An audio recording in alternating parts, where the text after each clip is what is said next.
taxpayers, you're back with MrTaxes.ca with special guests and our special co-host.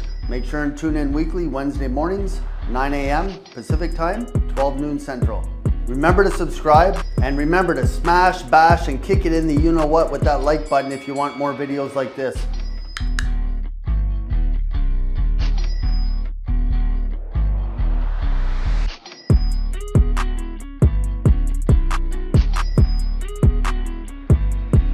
I love the new intro video.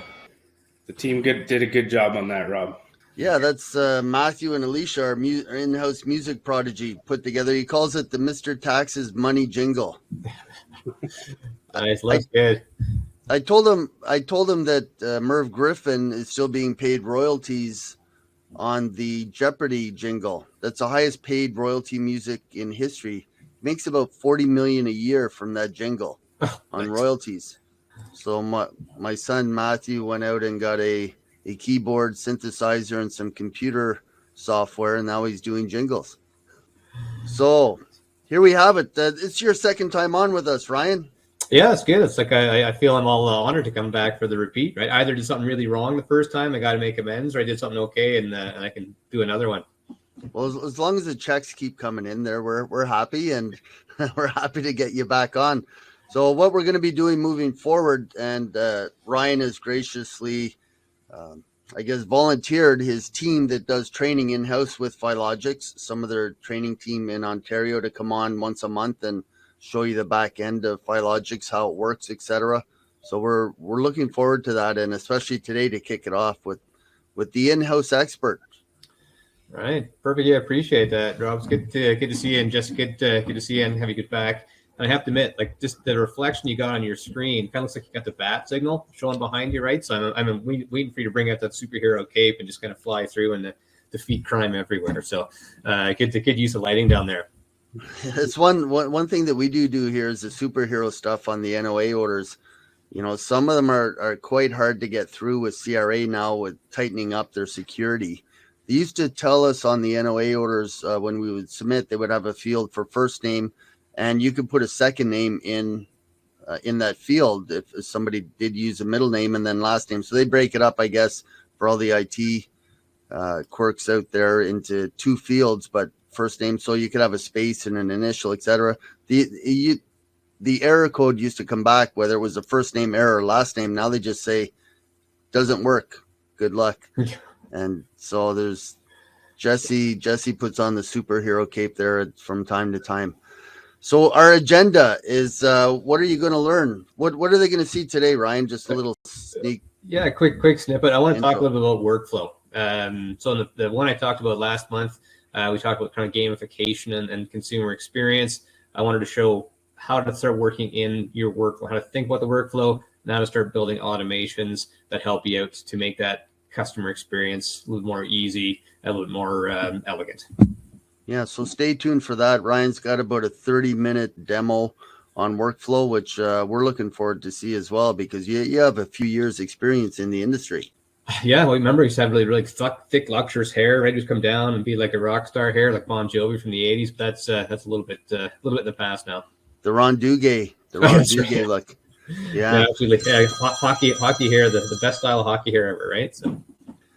So intros, we'll have a quick intro, talk a little bit about what Jesse does on our team, a little bit about what we do here at Mr. Taxes, and then we always have a tax tip, joke, motivation, and we have a poll. I look forward to these polls every week because I have no idea what they poll, and they have some fun ones that, you know, we've asked them to keep it light because tax season is a little bit onerous at times. And then, you know, take what Ryan shows you here as mortgage brokers and, you know, pick and choose what works for you, what doesn't work for you. Try it out. We always encourage everybody to try out what our guests are coming on to teach. Last week we had Brittany Hardy, who's formerly with DLC. She was a former head of national marketing, but she's gone out on her own showing tips. So that's available on our replays. So the replays are up on our YouTube channel. And remember, if you do like what you see on YouTube, remember to like and subscribe. Okay, upcoming dates. So this is webinar number 12 for the year. And again, we'll be bringing them to you every Wednesday, 9 a.m. Pacific, 12 Central, and a little bit later on the East Coast for brokers that are out as far as Nova Scotia. A little bit about us. My name is Robert Stone, so I'll be here with you hopefully every week. I'm with Mr. Taxes. We launched what we call the Dollar Tax Club. It's a little marketing initiative, and we do have a mortgage broker affiliate program.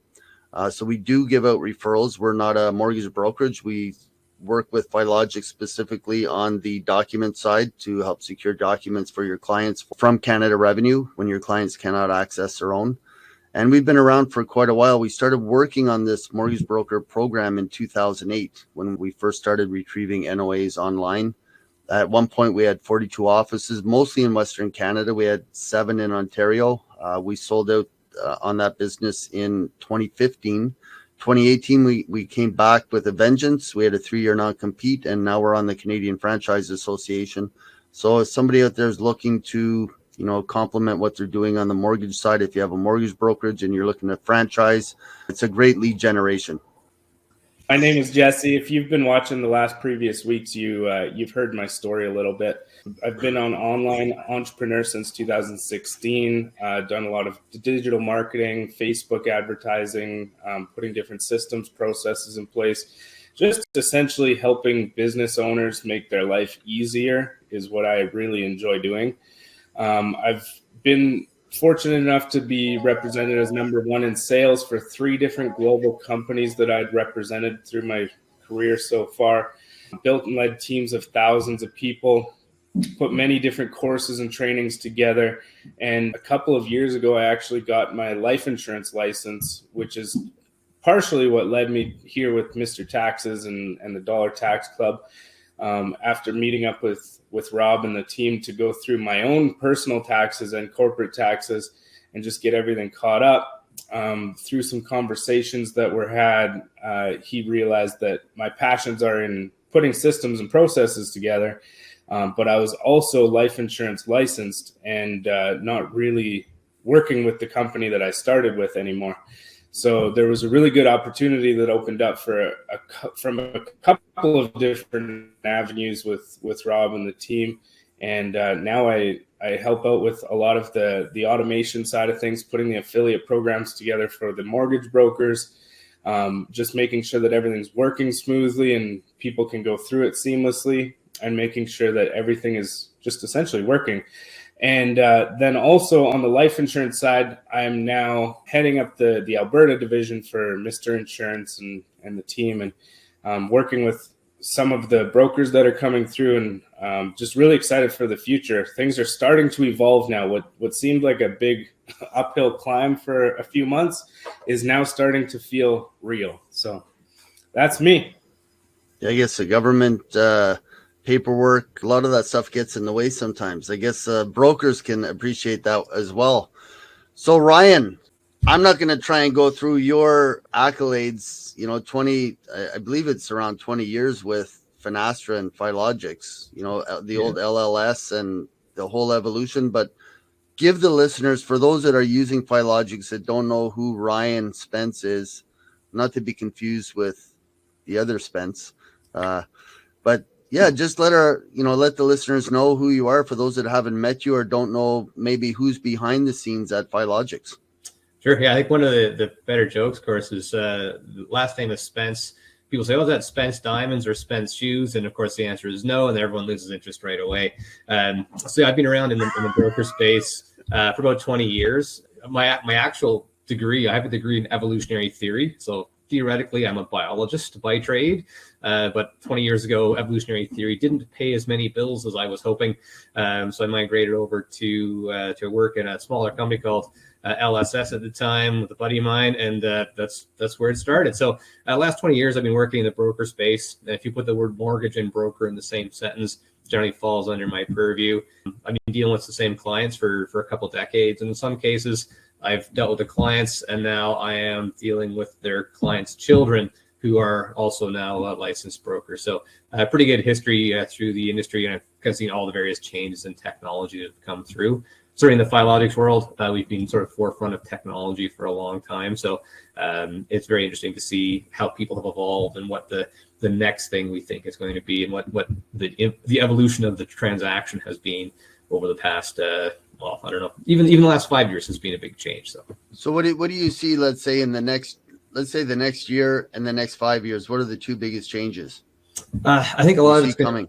Yeah, a lot of it's going to be the expectation of the consumer about what the transaction is. All right, so we think about the gamification of any transaction. I've got a couple slides I'll show you in a moment here, but that's one of the biggest things. It's because I'm not just competing against other mortgages, I'm competing against any transaction or anything the consumer does and the experience that they're going to expect. There's much more expecting that same type of experience, an easy transaction, regardless of the length or level of complexity. I want to kind of move through in a way that I can understand, I can digest in chunks. I've got little sound bites of information rather than really large paragraphs. As my attention span starts to decrease, I need to see more things that allow me to make decisions within the attention span I can bring, rather than spending a lot of time thinking about really complex stuff now. So certainly one of the bits we see is, historically people have said, I want to be able to do a calculation that shows me something, and I type in numbers and I do whatever I have to do to get an output. And increasingly people are saying, well, shouldn't I just be able to ask Siri, how much is my mortgage payment going to be next year? Right. And kind of get an answer from that point of view. So as we see that increase in the information available, consumers are also expecting that information coming back to them. That's right. We got a tool for that. Yeah. As we move from the clay tablet to the Abacus, to the Excel spreadsheet calculator, to I just want to ask the world and get an answer fairly quickly. So one of my kind of hobbies, I like reading science fiction.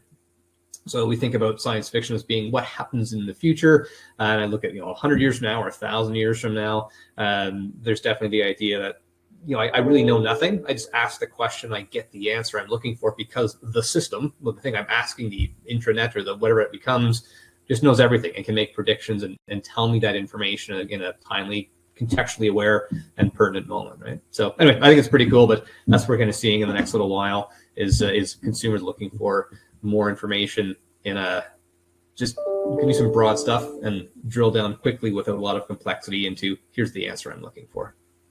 How about the Ryan app? The Ryan app. Hey Ryan, should I go variable or fixed? Yeah, and that's to be fair, like that's one of the questions. Like what's and bang, you get the answer. Yeah, and so if I know who you are and I can know things about you, I can process information behind the scenes. These incredibly complex calculations and what if scenarios might just come up and say, well, I'm 3/4 fixed, I'm 1/4 variable, therefore it's most likely that variable is going to be best for you, right? But the consumer doesn't need to know all of the details behind it. They just kind of want to know the answer without having to work through the mental calculations themselves or being told how the calculation works, right? So I think it's still important that people know that to be able to explain it, but increasingly consumers just want the end result without having to go through the entire process. Awesome. And I know that Jesse's looking forward to today's presentation. We told him you're going to be presenting on workflow. So we're amateurs in the mortgage space. We're experts in the insurance, investment, and tax space or accounting, but we're anxious to see the presentation. So you're going to share your screen with us, Ryan? And yep, I got to share a couple screens here. So I'm going to do a couple things. I got a quick presentation here that I want to do. I'm going to do this one. A second here now, and I'll start my slideshow. So the Filogix has been around for a long time, and I kind of wanted to parallel the evolution of Filogix with the evolution of the transaction, and then talk a little bit more about kind of how that workflow comes through. So years ago, and for those that have been around for 15 or 20 years in the industry, you'll remember Filogix back in the day, right? 2001, 2002, we became Filogix kind of for the first time, and over time we've been bought and sold. We became DNH, and then Vista Equity Partners bought us and partnered us with Misys software. That became Finastra. And then Finastra ultimately was still kind of a global fintech entity, but in the broker space, that name wasn't really well known. People just kept calling us Filogix. So ultimately, after a little while and 2 or 3 marketing revisions, we just said, you know what, we'll just keep going with Filogix. So after 20 years, we've kind of come full circle. And from the initial Filogix logo and company, we've come around to be now Filogix, a Finastra company. Quick question, maybe you might be able to give us the answer. Where did the name come from? Is with Filogix? Yeah. Really, the origin was financial logic, right? So if we're going to be a fintech company, how do we produce that sort of logical sort of data-driven element with the financial institutions. So Filogix ultimately was just a combination of financial and logics. Finastra, again, Financial Star, just that's how that came around. So those are ones that it's always interesting to hear how the names sort of come together and how the color schemes look and what they all mean. So anyway, a couple different truncated names become our company and how we're known as. Okay, so Ryan, take it away. You got about 30 minutes if you need us to pop on, but we'll keep an eye on the Q&A. So if anybody has questions, pop them in there, and we'll keep an eye on those for you, Ryan, and we'll queue those questions up at the end for you. Perfect, good stuff. So I'll try and get in about 20 minutes so we get some time for questions. But I'm going to start off with a little slide, and this is really just thinking about what workflow means to me today compared to what it meant 15 years ago. So years and years ago, I'm using 2006, kind of when we more or less had launched the current version of Filogix Expert. We changed from a bunch of old platforms to Filogix Expert. So 2006, the market was skyrocketing. People were writing business like fury. And the process was generally fairly simple. A lot of people are still taking paper applications. You'd call the client, they'd tell you stuff. You'd submit the file. You might throw some documentation in there. You do some compliance, do some payroll. The life cycle is generally fairly easy. Wasn't as much demand, wasn't as much complexity. And you fast forward 15 years, and I still got that same thought bubble. The consumer, hey, I want a mortgage. Well, the transaction fundamentally is kind of the same, right? I take an application and I want to get mortgage funding. But the steps and stages have become much more robust, much more integrated with other things that I do. So I don't just take an application, fire it off, and get the next one. I'm thinking about how do I collect documentation? How do I do CRM? How do I schedule my clients? How do I take these things that everyone is expecting, and that can be time sensitive, or it can cause me administrative overload, or I just have to do more things with less time? How do I make those things more effective and more efficient? And as technology over the years has increased, consumers are looking for some increased experience, right? So we think about what they want. Well, I want convenience, right? In the last certainly a couple of years, I'm used to now working from home. I should be able to do anything I want anytime. My phone's got all the information in the world. My laptop has the same. I can be anywhere. You can be anywhere. We're changing information between these places. So consumers are looking for convenience, right? How do I complete their transaction with a minimal effort to the consumer? Then they're looking for a user experience, right? They're comparing the experience of dealing with you, the mortgage professional, with any possible experience I might have. Going to Amazon, booking a WestJet, getting a hotel. When I think about what I used to do to work with a travel agent compared to what I do now, that experience is a little bit parallel, right? How do I get my clients to do the things that I'd like them to do that are going to be good for them with the most result to me with the least effort for them? So we think about that gamification of the transactional flow. And if I'm going to order a mortgage at a very high level, is it much different than me ordering a widget from Amazon? I start a transaction, I order something, and then along the way I get updates and maybe I have to do things, but I'm told by Amazon, we've got your order. Your order's in the warehouse, your order's on the truck. Your order's going to be delivered at 3 o'clock by a guy named Frank. Your order's being delivered. Here's a picture of it. So all the way along, I know what's happening in the transaction. The mortgage transaction, much the same. I may not understand all the details. I may not care quite as much, but as long as I'm kept notified and I had expectations that I could meet, then that's a good thing. It's an easier transaction than from the consumer's point of view. And then on the broker side, you do want to take cost takeout, right? It costs you money. You've got assistants, you've got systems, you've got processes, you've got your own time. You want to have most efficient return on your investment of whatever that happens to be. So I'm looking to take cost out of the transaction. I want to reduce or ideally remove the cost of duplicate administrative function, right? If I'm doing the same thing over and over again, but in and of itself is not providing some direct value, how can I shift that away to a place that I will have direct value? So what I want to do, I'm going to pop this up again at the end, but whenever you have questions, we've got our team, myself in the West, Elton and Carly in Ontario, and Elton in the Maritimes, and Elise in Quebec. Do reach out to us. There's a link in the chat as well. You can go to finastracanada.com, and I'll think that can bring you through to the same places. But any of the team, we're certainly willing to help people think through these things. So I'm going to pause for a second here. I'm just going to stop sharing. I'm going to share another screen just so we can walk through what I want to really talk about today, which is the workflow engine of Expert Pro. And Robert, if that looks all good, you should see. That looks great. Yeah, we got the full screen. Okay, perfect. Pre-approval is at the top left-hand corner. My picture looking all good, hiking in the mountains.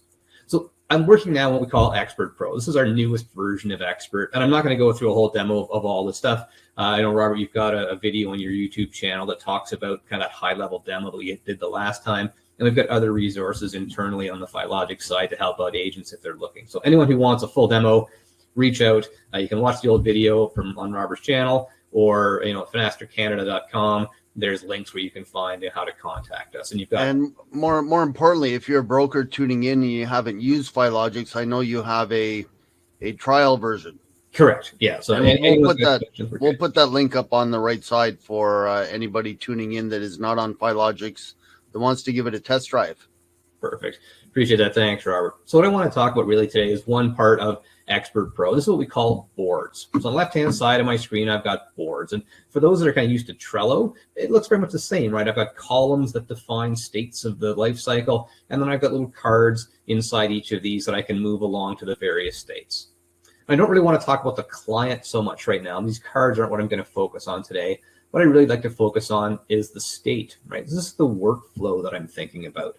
So every agent in the world has got a mental picture of what their ideal workflow is, and then there's what their actual workflow is. So as I'm working through a transaction with the client, I kind of instinctively build something that I just know this is how I do the work. Like I take the client, I get them somehow, and then I'm going to start asking them questions. I'm going to collect information. I'm going to maybe collect documentation, or I'm going to submit to a lender. I'm going to do more things like that payroll and so forth. So I have a life cycle that I just kind of follow, and everyone's tends to be fairly similar, but they can be very different at a micro level between agent to agent, even in that broader context of being fairly similar. So my focus today is just kind of a more practical guide of how do I build my workflow inside Expert Pro? How do I make the changes that make it look good to me? And then how do I assign some automations to this workflow? Again, my goal is how do I gamify my transaction so that as I move along the stages and the steps, I can see that progress. I know where everything is. And then how do I remove some of the effort to send information out to people so that I don't have to remember to do it? That when I do an action, the system will then automatically do these other things on my behalf. So I'm going to talk just a little bit about creating a board. So the board is just this list of what are the individual states and statuses that I want to see through the life cycle of the transaction. And I can create a number of boards, right? And I've got a number of them here, and they can all do different things. I've got, for example, a pre-approval board. I might have one for refinance and for purchase and for post-funding and whatever it is that I think is important to me. I can have one really big board that has lots of stuff on it, or I can have several boards, each that kind of deal with a subset of the transactional flow. And I might share these boards with different people in my brokerage, my assistant, my team, and so forth. So while there's a lot of things you can do, I really want to focus just on the idea of how do I build one board? How do I add in things that make sense along my workflow? So I have 4 things in here I've created. There's a pretty basic stuff, right? I've got my clients being referred to me. I've contacted them. I've scheduled some appointment, and they've initiated a transaction. That's pretty basic, and it doesn't really take you really down the level of transaction. So this is a nice starting point, but doesn't maybe give me as much stuff as I'd like. So let's talk about how I add statuses to the boards and how I change what those statuses are called. So I've got a client, and I want to make sure that I move them through my life cycle, and these statuses are going to drive me. These statuses are identified as kind of the important bits of the life cycle. So anything I want to do, I can use an action. So my top right-hand corner, I can add an action. I can create a new board. I can delete a board, but really what I want to do is focus on working on this board, the pre-approvals board, and I'm going to add a new status. So I can create a new status, and I'm going to call this status submitted for approval. I've got the opportunity to do some things. I can turn off some notifications. I can keep these things idle, or I can show notification if they're being idle for a day or two. So I'm not going to mute automations. I want to know what's happening, right? Notifications are things have happened. Please tell someone. And that's what I want. I want those things to happen. Muting automations, again, no, I want to keep them live. I want the automations to happen because that's what I'm using to reduce my administrative burden, my duplicate effort. It's the thing that allows me to send notifications out to somebody to do a thing, or just to have information about the state of where things are. And this idle shading, this just says, if I've got a client that's been in this board or this column in this board for more than a day or more than 3 days, for example, I'm just going to shade this tile a different color so it pops out to me. So I can say, hey, this thing has been sitting here for a while. Maybe I should do something about it. Or at least I should acknowledge that, yeah, I have to think about it. I've got to make sure I haven't missed something. So I'm going to create a status. And that status is going to be applied on the board. And you can see now at the right-hand side, I've got a new submitted for approval.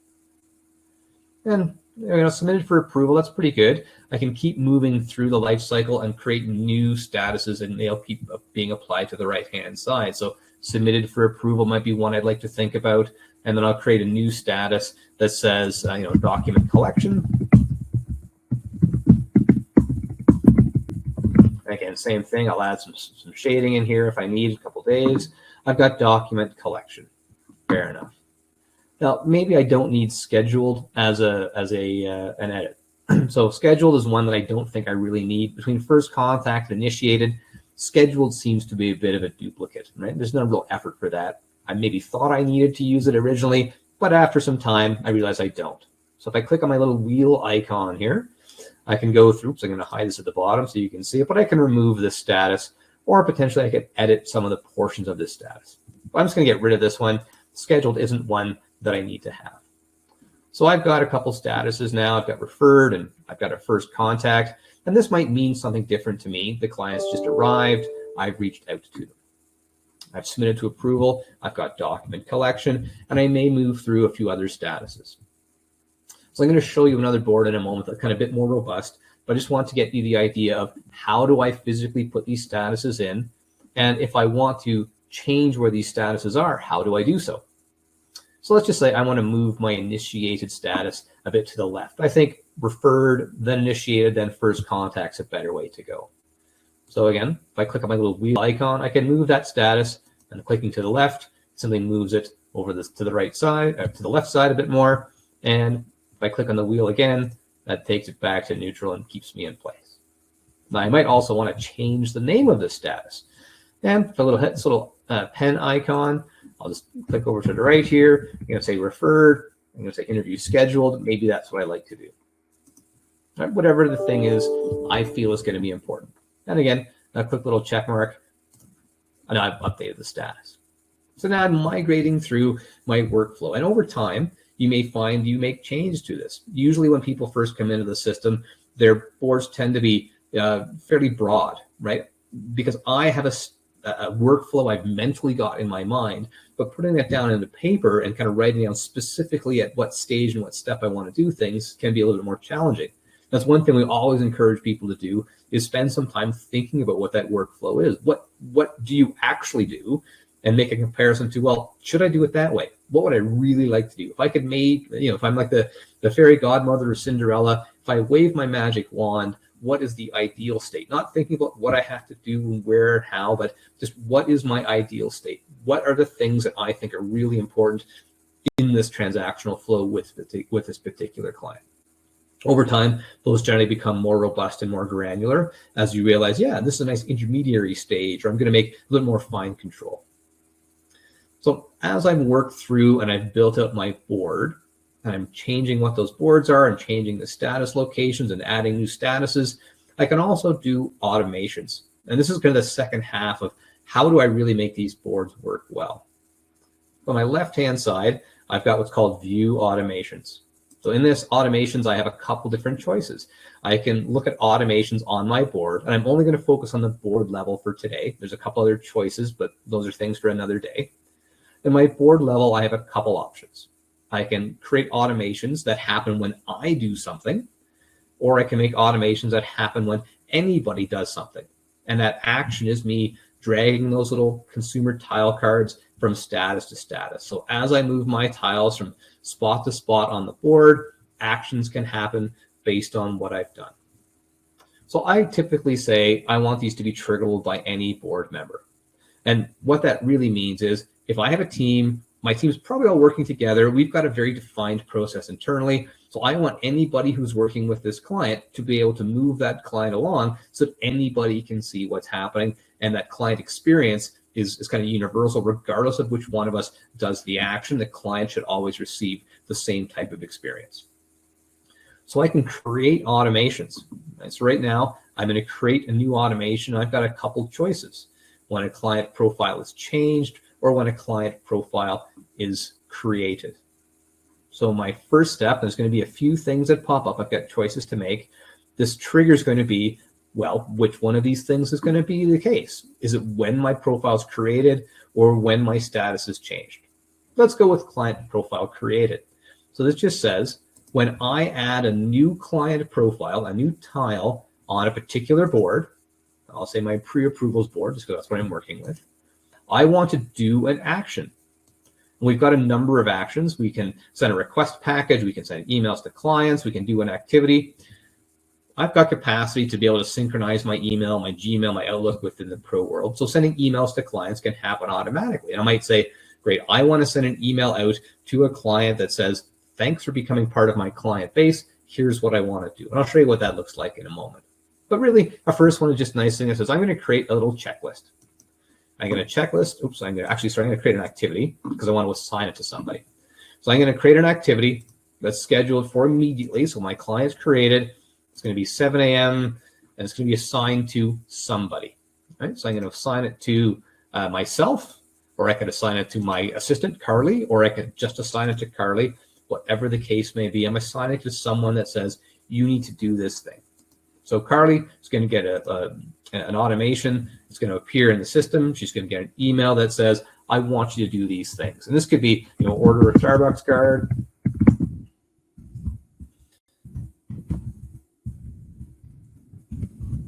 It could be, it's a new client, so we want to enter them in the draw. Whatever you feel is appropriate, right? This is just what happens when I first see a new client. You might also do something like automatically send an email out to the client, for example. But I can do a simple one just to start. So I'm only going to save that automation, and now great. As I go back to my board, if I enter a new client, let's go enter a new client now. We're going to create a new client. We're going to call this, we'll call this Robert Taxes, because that's a good one to do for today. I'll spell taxes correctly.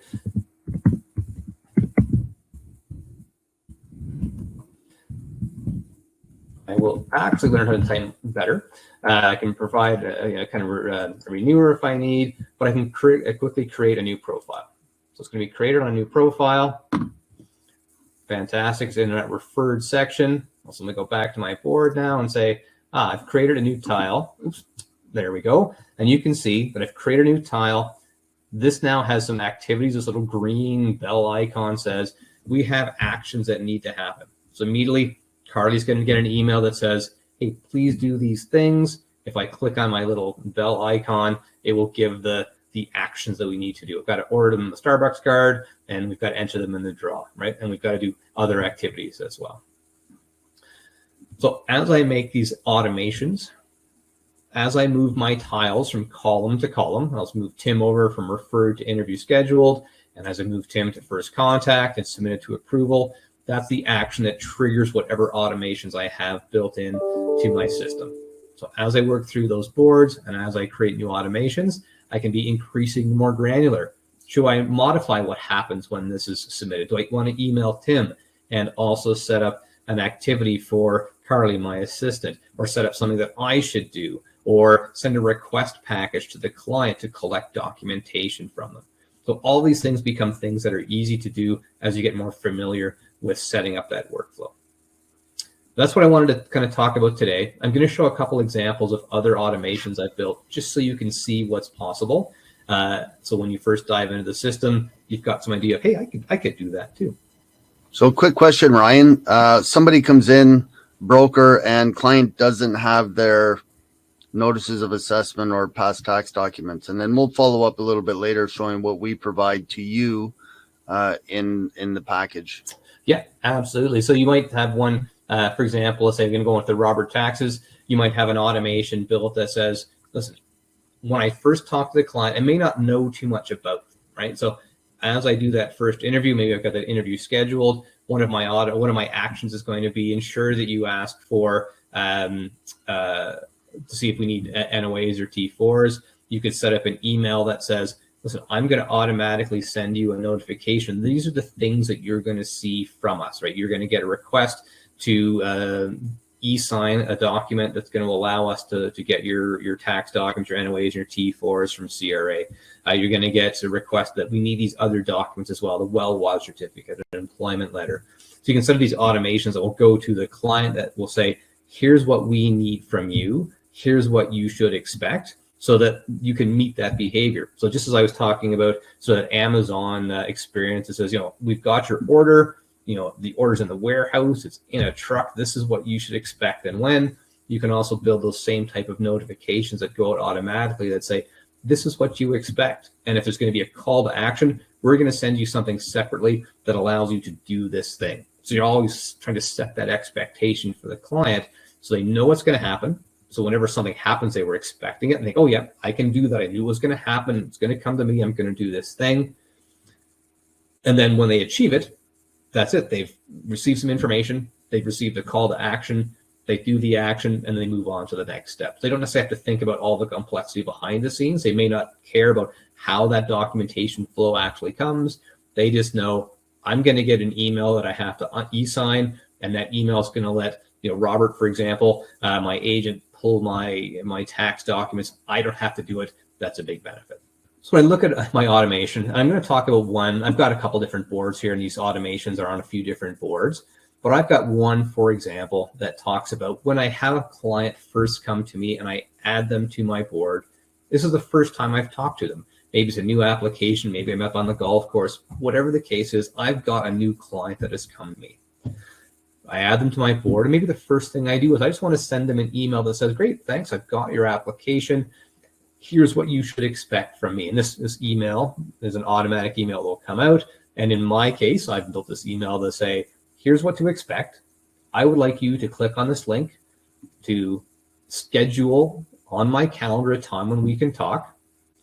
You can read more about it. You can watch this video. This will explain my process. When we do talk, you'll know what I look like. You'll understand what's going on. I've given you information ahead of time so that when the consumer comes to you for that first appointment, they've learned about you. They know what to expect. They've scheduled an appointment in your calendar where you've said, yep, I'm going to be available on these times. They've picked a time that works for you.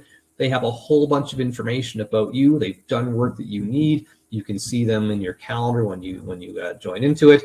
And that's just an automatic email that comes out as soon as you do the action of adding that client. So rather than me having to build that email every time, I can just have this email go out automatically, see the client, do self-serving actions, be able to understand more about me. So when I come to that first meeting, we've maybe dispensed with 15, 20 minutes of back and forth about when should we meet and can we meet over here? What about me? Here's what I do. What do you do?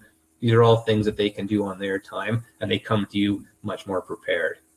You might also put in these type of emails, hey, I'm going to need these kind of documents. I'm going to need things from you. And as I build out my boards and I think about my process, do I send a different email to a client if they're doing a refinance versus an approval?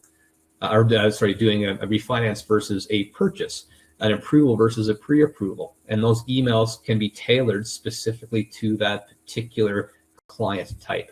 So that I'm going to deliver information for that client that's pertinent to what they do, because I've been very good at building out strong processes along any possible workflow that I might see the client in. And then once I add them to that workflow path, as I move them along, they just get the right information for their path at the right stage. So I'm going to pause here because I don't want to go too far. I know I'm probably running long on time already, but that is really what I want to talk about today. Thinking about your workflow, thinking about how you start to build your own, and then actually how to physically put them into the system so that you can see what it looks like. And I'll just skip over to one that's a bit more robust right now. I've got a series of boards, but here's another board that's useful, right? This is kind of built off some live brokers in the world that says, here's their process. Like, this is what they do. These successful brokers who've been around for many years have spent time refining their process, and they've had it in file folders and folders on their computer, stages on their handwritten notes. They're just now migrating these to an electronic process. So these boards can be much more complex if you like them to be. Again, the key bit is to start building them and move towards that complexity and that granularity. Start simple. I like the fact that some of those letters are customizable. How many templates do you have, do you know offhand, in the system for each potential scenario? Yeah, basically an unlimited amount, right? So you can write whatever you like. When we think about marketing as a template, I'll just zip over here to show you. We've kind of rebuilt MailChimp. So there are kind of hordes of templates you can use and you can customize that you can copy and add your own logos and your own language and your own formatting. So there are literally tons of them. I'm not sure what the number is, but it's going to be in the matter of hundreds that exist for kind of a variety of topics that you might want to call out. And then there's nothing that says you can't just write an email that says anything at any point. You could have dozens or hundreds of templates that you've put out as well, with even minor variations to correspond to many boards and potentially many statuses you have on those boards. So the sky is kind of the limit in this case. We always say, again, to Robert's point of view, like, start small, right? Don't try and boil the ocean, is one of my colleagues' favorite expressions. Start small. As you see opportunity to add or modify, that's where you start changing. If you're a fan of professional cycling, which I happen to be, there's a man named Dave Brailsford, and he's a UK cycling coach. He was the principal for a team called Team Sky in the UK, and they won lots of Tours de France's, and they did very, very well. And his idea was the rule of incremental gains, right? This is a sport where the Tour de France is won after 3,500 kilometers of racing, over 100 hours of racing. The margins of victory can be 14 seconds or 15 seconds or a minute is a long lead. So if I can produce even a small incremental gain, a 1/10% or a 15th or even 1%, that may be enough to make me win the Tour, because I've just done this one little thing that if I build on it and keep building on more one little things, I ultimately have this tremendous success. So I always think of that rule of incremental gains as being one that is highly practical in this position, because these incremental gains are you making minor changes to that workflow, making minor changes to your boards, making some additions or tweaks to those automations that over time, basically allow you to win. Yeah, Brian Tracy says it doesn't matter if you win by a nose or a length or a mile, win by a mile. Winner always gets 10 times more than second place. Yeah, exactly right. So we do see brokers that come in and they start to think about it, and they start actively thinking about that. You're working kind of on your business, not in your business, is another good one. I'm sure we have a lot of catchphrases. We've all been to so many conferences over the years that there's got to be a dozen catchphrases that we could spat out, but they ultimately are kind of the same thing, which is pay attention, look for that constant improvement, see what you're doing repeatedly, see if you could automate some of that process so you could take it off your lap, give it to someone else, give it to the system, so that you can then use your time for its highest and best use, which is providing trusted advice to your clients, building those relationships, finding new clients. Again, you're not paid for your incredible typing skills. You are very much paid on, can I build more client relationships? Can I bring in more business? And if I can reduce the touch points for a particular client on Administrivia by 5 minutes a client, if I'm doing 10 clients a week, that's an hour I've saved just on not having to type a couple emails. If I am thinking about my business planning, what is the revenue per hour I need to achieve to get to my larger business goals? These numbers tend to be $250, $300 an hour of kind of revenue time. If I can save an hour, mentally that's $250, $300 in revenue time. I can reapply that elsewhere. So again, that's what I'm looking for. If I can save 5 minutes a client, do I save an hour a week, 4 hours a month? Like all of a sudden I'm saving myself days of time over the course of the year. And we have a similar in-house. We use the CRM, so the process is the same on the tax cycle. And I'm thinking the duration is about the same amount of time. We have documents we have to collect from the client. They all fit into different scenarios, some self-employed, some corporations, even those who are not self-employed, different scenarios. and we categorize it something like this, but this is the first time we've actually had a preview of the back end of Filogix, even though we've been working together for just over a year now. Yeah, that's very. I always point out too, like some of the stuff becomes very easy, right? If I, as an agent, I mark a task for my assistant that says, I need you to order an NOA, right? The assistant can get the email, say, great, I've got to order an NOA for that client. I can go into that particular client. I'll go into one sort of by example here. I can go into an application, and it's very easy to do, right? Order the order the NOA. I go into the application side. I pick on the action button at the top right-hand corner. I request an NOA, and off it goes, right? I'm working through the various tags and tiles, but in the space of I need to order this, I've got maybe 10 or 15 seconds of kind of work. It generates the NOA document. I won't actually send one off here, but you'll see the render, and then off it goes to the consumer, and they fill it in, and it comes back into the document side. Right? You can send as many orders as you want, Ryan. Yeah, fair. Renee. Yeah, that's right. Renee may not like it so much, but and listen, if it works and it's good for the agents, that's good. But again, the whole point is if I can make this an easy and automated process where I just have to say, great, send this request out to make it happen, to my assistant, 10 seconds later, that request can be out to the client, all because I've dragged this one box from one spot to another on a workflow. And our service time frame is 30 minutes. Once the clients do sign the documents, that order comes into our desk. We supply those documents back to the broker within 30 minutes. And we have about a 92% success rate on that 30-minute window. Sometimes there's things beyond our control, like name issues with CRA, etc. But that's our responsibility in the whole process. We're one of the spokes in the wheel. Yeah, exactly. So again, I know I'm pushing up on my time, probably gone over the time. So I'll stop my sharing at this point, and then I'll dive back in. And Robert, you can take it there from here. Yeah, let's jump back on the slides. We have a few things that people want to tune in and catch every week. Where are we? We're on the 30th already of March 2022. So that's the presentation. Tax tip, if you want to end personal income tax, it's been around since 1917. I guess the Wartime Measures Act that came in, and it's still around. One of the ways to get rid of personal income tax is to incorporate. Most of the corporations we work with, there's a lot of provisions in the Income Tax Act where you can draw your money out of the corporation tax-free. Reach out to us. We can help with all that, especially if you're a mortgage broker that is incorporated. And I know that mortgage brokers are able to incorporate in most provinces. Reach out to your brokerage manager or managing broker, or the association in your province or region. They'll let you know whether or not you can incorporate. The joke of the day: I can help you find your inner child, but I can't help you claim him as a dependent at tax time. You cannot claim people that aren't dependents, but there's a lot of tax tips that we put out every week. Watch for them on social media. And again, we're the side hustle for your side hustle. If you're a mortgage broker looking to get more leads, looking for more traction on social media, Jesse help put our affiliate program together. Reach out to the link there on the bottom of the screen. We'll just move the images up here so you can see that, dollartaxclub.ca/affiliates. That is our paid public service announcement for the week, Ryan.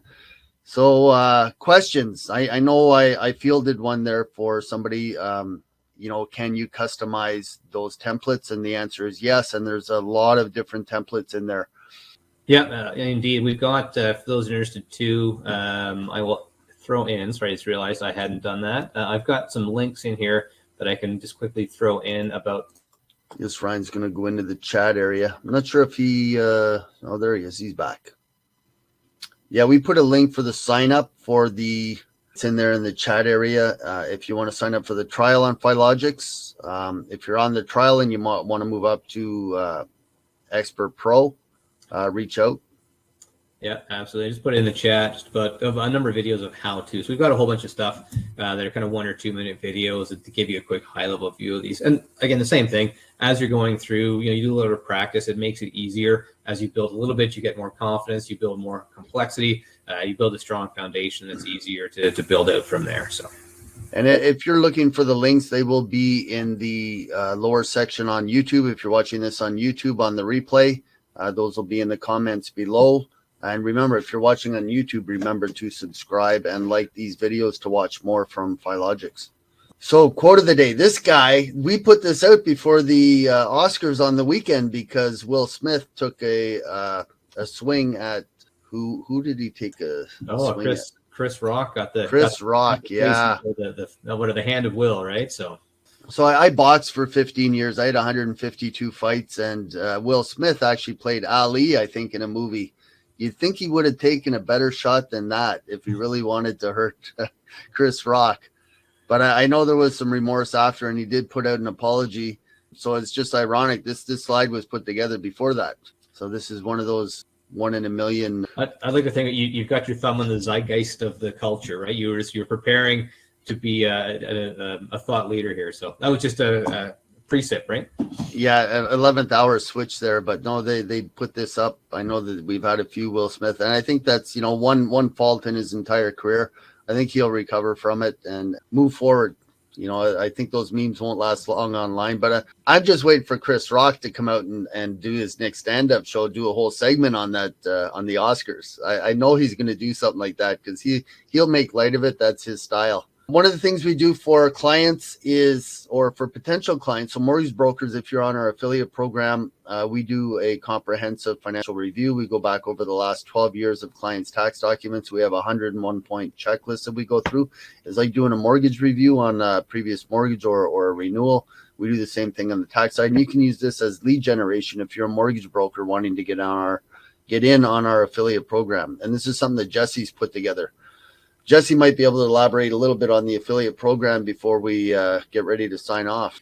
Yeah, I mean, if you're not set up with the affiliate program for Dollar Tax Club, I would definitely check it out.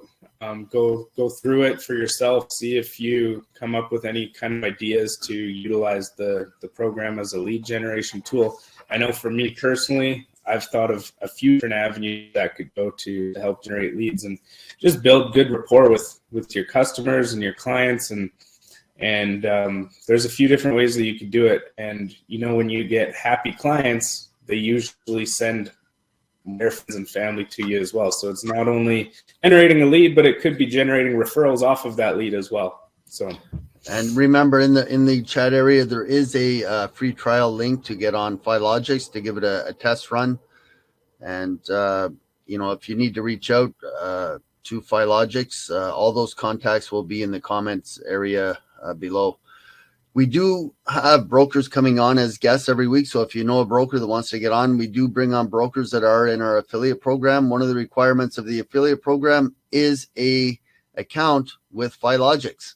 So that link is there. So if you want to get started on that, reach out. Our next guest is Colin Murray. He's with TMG. He made the transition from full-time government employee to mortgage broker, and he's doing quite well in his first year full-time. So Colin's going to be on next week to let us know what he's done to make it work for him. And Q&A. Ryan, thanks for hanging out for the whole hour. Just right. Yeah. So I appreciate that, guys. Good to see you again. We look forward to the next one. Yeah. So, Ryan, any ideas? I know we've just chatted about this over the past week or so, but maybe something that listeners can expect when Filogix comes on to present again next month. Yeah, I think next month, I think probably the talk is going to be making campaigns. So we think about the boards and sort of transactional flow, but how do I do things behind the scenes that maybe post-funding or just bringing them on that are not active parts of the transaction, but just a drip of information pertinent to the client while they're doing a transaction that's not specifically transaction related. So again, marketing campaigns, and that'll be the focus of the next one. And that can all be done inside the Filogix platform. Correct. That's right. It'll be practical. How do I create a campaign? How do I get people in? How do I get people out? And then how do I actually build the stages of those campaigns? Awesome. Q&A. I'm going into the chat area. Not a lot of questions today. I know we got a few brokers on. We always try and give a shout out to whoever's on. Daryl Alexander and Daryl. Let's see. Daryl's with Mortgage Design Group. Thanks for tuning in, Daryl. If any of the brokers have any questions before Ryan goes, otherwise we'll get it wrapped up here pretty quick. What's coming up, Jesse, on our end? Oh, we got a lot. We got a lot in the pipeline, a lot in the works. I know we've just wrapped up our webinar that we've been working on for mortgage brokers and the affiliate program that we are launching. Limited seats available. Reach out to Mr. Taxes if you're interested in getting a first jump on it. So DOLLARTAXCLUB.ca/mortgage. Mortgage. Yeah. Mortgage. That is it. That's the key word. Okay, guys, that's it for another week, another successful webinar, bringing you loads of content. And thanks, Ryan, for giving us a sneak preview into the back end of Filogix and how it works. And we're looking forward to the next one. Good stuff. Excellent. Thanks, everybody. See you again next month.